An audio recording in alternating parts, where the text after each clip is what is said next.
Hello, I'm Carmen Barkley, health coach with Integrative Health Management and also with Carmen Barkley Inspired Living. I'm here today to show you how to make kombucha. Kombucha is a fermented tea, and the things that you will need for kombucha is a SCOBY, which is a symbiotic culture of bacteria and yeast.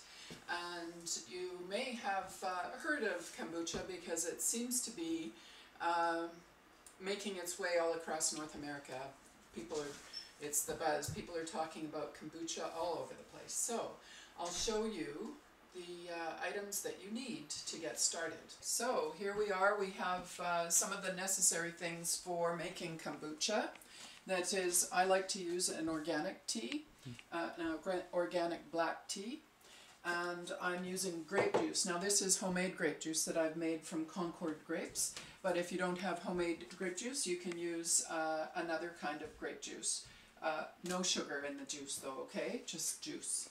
You're going to need water, filtered water, and sugar. Now the sugar gets eaten up by the fermentation process, so don't worry about, you can use organic sugar if you would like, but if you can't find organic sugar, then just use what you have, okay?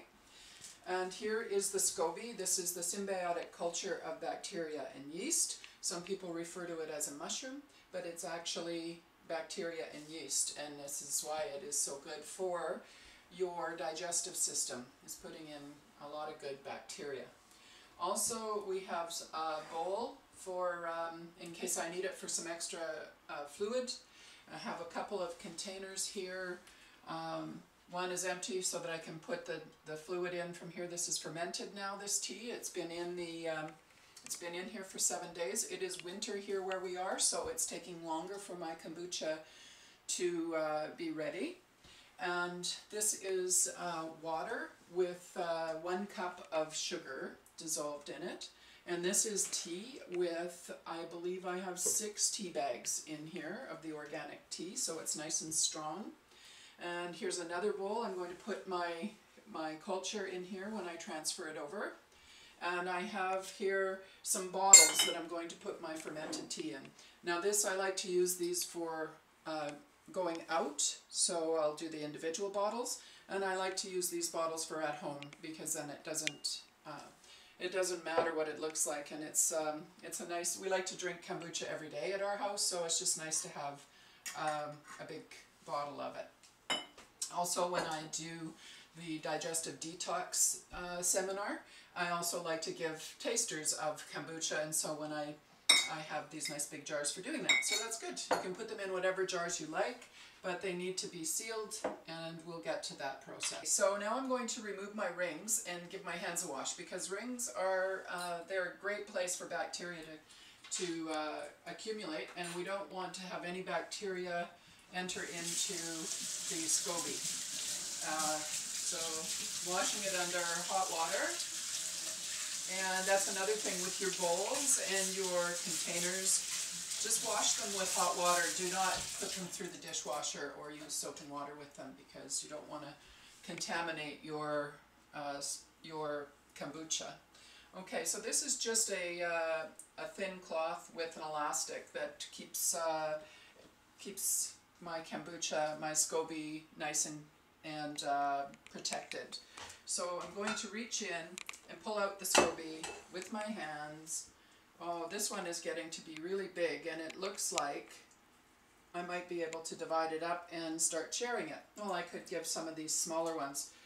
They came from a friend, and she gave me, that was the size of her jar, so that's why these SCOBYs are that small. So I'm going to pour this into this jar.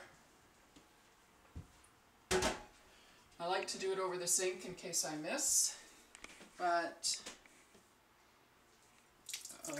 and how I knew this was ready was I took a straw and I dipped it in and I tasted. Look at that, it's got nice bubbles to it. That's going to be really good, but I didn't get this. I'm going to put into, save a little bit to go into here with the new batch. Okay, and I'm going to have enough here. some more in here. So I do have a recipe that will be at the bottom of this video that you can access for all the details on how to do this. Everybody makes their kombucha different, so everybody has their own recipe. Now we're ready to put the fermented tea into its second fermentation process, and I'm going to use grape juice. And for the larger jars, I'm going to put in 4 ounces per jar. And the smaller jars will get 2 ounces.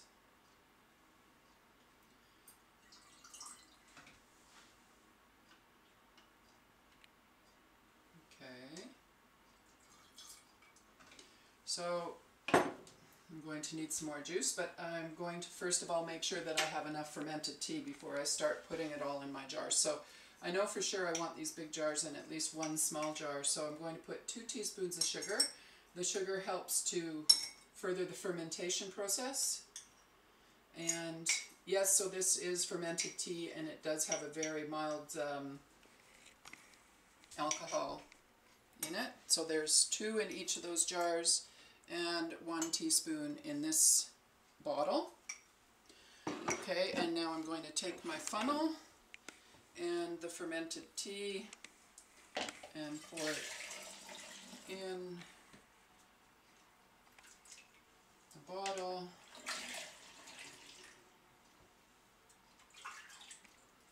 So you'll see it is a little bit foamy. That will disappear.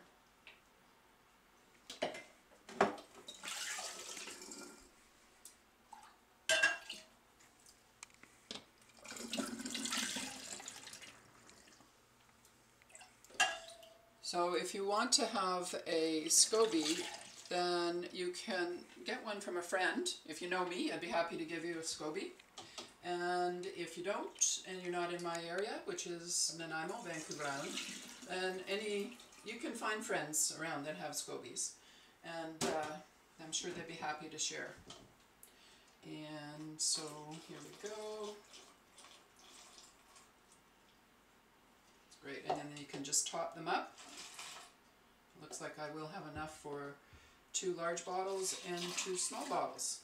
So now we have finished our putting the kombucha in the bottles, and we need to shake it to get that get the sugar and the juice mixed up. And as you can see, it's getting kind of frothy, but we need to give it a start. We can't just leave the sugar and the juice sit in the bottom. And so I want to remind you to please burp your secondary fermentation daily if you can remember, so that it helps to relieve the pressure. There we go. And we'll put it off to the side, and we'll wrap it up so that the light doesn't get at it. And that will sit for about 3 to 5 days before it's ready, and then you'd put it in the fridge. So this is what, so once you put it in the fridge, it slows down the fermentation process or stops it, and it's ready for you to drink. So it has some sediment in the bottom, so you don't really want to shake it at this point. And you do, however, want to possibly use a strainer, because if you can see in the top there will be little SCOBYs starting. Okay, and it's okay to drink the SCOBY, but most people don't like it because it's kind of slimy. So, oh, see, there's my SCOBY jumped out. So what I do is I just rinse it out. There we go. Can keep pouring now. I love it when I get good bubbles. That's really great. In the summer I get a better bubbles, but right now it's winter time, so the fermentation process is totally different. But it still tastes very good. One of my favorite beverages.